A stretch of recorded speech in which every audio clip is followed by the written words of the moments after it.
Hi. So my name is Alex Valdivia. I'm an interaction designer at Blogger. Every day I help people tell their stories all over the world, their unique stories in their unique voice. And today I'm really, really excited to be the one who gets to share some of my story with you guys.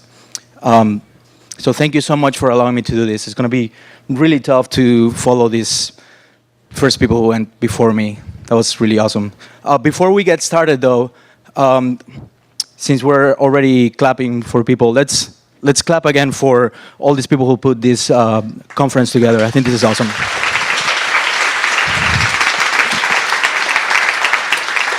All right, enough about them. It's about me.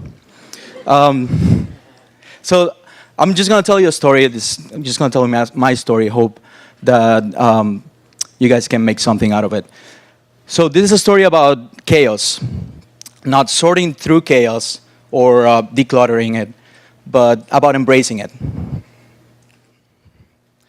So let's start with a word about style. This was a recurring theme during college, or rather the lack of it, lack of style. Professors everywhere kept repeating that designers are not supposed to have a style. We are supposed to be this stoic, impartial, problem-solving machines. And we're supposed to take ourselves out of the equation to solve the problems of the companies that we're representing. I've always had a problem with this. I thought it was obtuse and a little bit mediocre. I still do. I saw the lines between an artist and a designer and an illustrator and an engineer blurring all the time. So when I heard this in college, this was super confusing. It was problematic. See, illustrators and artists, they spend years trying to develop a style, and we're supposed to get rid of ours. So I'm a designer, but I'm also a musician. I'm an illustrator, and every now and then I even call myself an artist. So you see my problem with this. I'm nothing but style.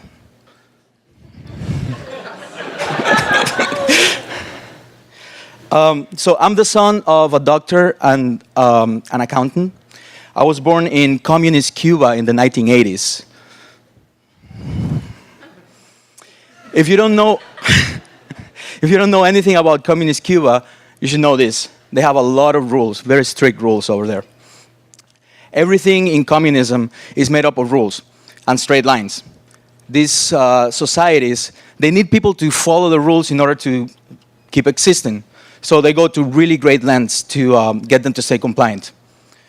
As you can probably imagine, this doesn't leave a lot of room for style or for diversity. My father, he was formed in communist Cuba and very much subscribed to the ideology at the time. He had very well-defined ideas of what a person should be, the person who would live and lead this society that they were trying to build. So he made every conceivable effort to raise me and my brother in accordance to these ideas. In fact, most people had a really clear idea of who they would be and what they would become. Identity was deeply linked into not only your self-worth, but your worth as a member of that society. So once you found a calling, you kind of stuck with it.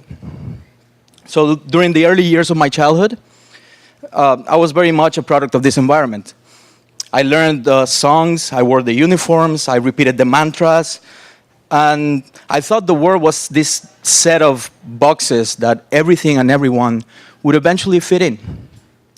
Until I turned 10. And my family, seemingly out of nowhere, at least from my perspective as a 10-year-old, they just decided to pack everything and uproot my family and move to the very, very capitalistic Republic of Costa Rica. If you don't know anything about Costa Rica, you should know this. It's just like the United States, but smaller, and with a lot more fresh fruit. So this is how I became an immigrant at the age of 10. So you may be thinking at this point, big deal. Everybody has a story to tell in California, in the United States, in the world. There's a lot of immigrants, and they all go through hardships. So first of all, this is my story, and it's the only one I have, so deal with it. But I submit to you that the set of circumstances that led to my particular migration and what came afterwards might be interesting to you, and you might be able to solve this problem about style with this chaos. So mine wasn't a really difficult migration, relatively speaking. I didn't have to escape in a raft or anything like that. There was no drama. I just got on a plane and moved. Easy, right? But what I didn't know was that right at that point, I was about to enter a world of absolute chaos that would become deeply embedded in my identity and ultimately a main source for creativity. So becoming an immigrant right off the bat made me learn a valuable lesson. There are multiple ways to look at things. This is easy to say, but I had to live it and make it part of myself. So it's because of this that I try to see problems from multiple perspectives and consider multiple points of view without kind of fixating on my own. This became so ingrained into who I am that it kind of helped me be more at peace with the world and with my choices. But together with me, I might need you to understand something. My family's core values, the things that made us who we were, they were oftentimes the exact opposite to Costa Rican values, and by extension, most capitalistic societies. While communist Cuba valued the rights and dignities of the community, there's no private property, the needs of the many outweigh the needs of the few. Capitalist Costa Rica valued those of the individual over everything else. There are several profit models. You take care of yourself and yours, and everything else will follow. So by sheer experimentation, I learned that it's precisely going from one extreme to the other that kind of makes up your social, political, aesthetic, and philosophical views, which is, by the way, pretty much everything under that design considerations umbrella. So I learned to live with this conflict, and eventually I learned to thrive with it. Being a 10-year-old individual, and after passing out from drinking soda, eating candy, and watching Power Rangers, which were all new things to me, this move felt like an upgrade most of the time, but also felt like a rejection of most of my previous life, and thus a part of myself, an important part of myself. You see, when you leave Cuba, at least back then, you were not simply calling a new place home and dealing with the challenges of that new adventure. You were also losing your status as a citizen, your material possessions, your house, your bike, and were effectively committing a very modest act of treason. Seeing our grandparents or our friends again, it was a bit of a naive dream. It wasn't supposed to happen. In fact, I would never again visit Cuba without feeling like a foreigner myself, like a stranger in my own country. So while this bucket of chaos was brewing, in fact, because of it, I was about to start developing an identity as a person, points of views, abilities, affinities that were very much permeated by the journey I was already in. I developed a passion for music, for literature, art, and went on a never-ending quest for beauty. Eventually, I did search within enough to see myself as all of those things. A painter, a musician, an altruist, all glowing pillars of the society I had left behind. But I agonized over the conflict of wanting a hefty paycheck. As I grew up, I had to come to terms with wanting to be an artist and having enough money not only to pay for rent, that was a thing, but also to make my whole journey worth it. The journey that my whole family was going through into this new place. So I wanted to solve real problems, tangible problems, material problems, problems that were mostly relevant to this new society. It took me a while to detangle this mess. In a way, I'm still kind of working on it. But now I can make more sense of it. Growing up, I struggled trying to find my calling and trying to follow any given path to the end. And this was not only me, by the way. My whole family was going through this. My father, for example, he had his own dosage of chaos. He was a doctor in communist Cuba. And all of a sudden, he had to come to terms with privatized medicine, social security payments, pharmaceuticals, lobbying doctors, and treating them as clients. It was crazy for him. He had to redefine not only who he was as a person, but who he was as a professional in the most fundamental levels. Like if a person comes to you for help, like real life and death help, and you're the only person who can help them, and you, on top of that you charge them, does that make you a good person? Is that okay? These are the kind of questions we were dealing with. Later in life, we decided to move back to, we decided to move to the States. And I found myself in college trying to learn everything I could about graphic design. I saw design as a destination in this journey.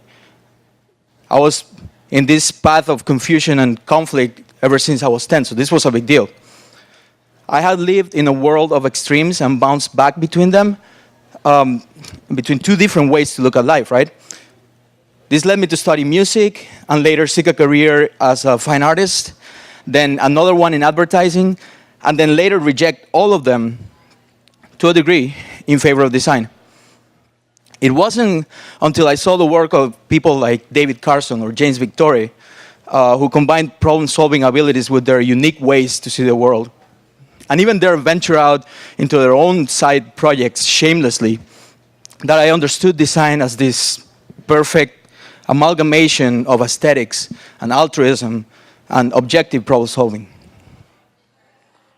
So everything that was unique about my story, you know, the constant pull between left and right, the shifting values of these societies, the identity crisis that my whole family has navigated while traveling to the American continent, were also the things that made me me. It was because of this story, my story, that I decided to use my own confusion, my personal chaos as a superpower, and channeled it into my work. Just like my father had to redefine who he was in the face of a different reality, I embraced my own, kind of bit of a testament of who I was. Now, this is not devoid of conflict in itself. Like everybody here today, I'm going to have to wrestle with this question. If you have superpowers and you decide to use them, are you the hero or the villain? But maybe that's a different talk. So I can help to go back, but go back to the why, right? Why should you care about this?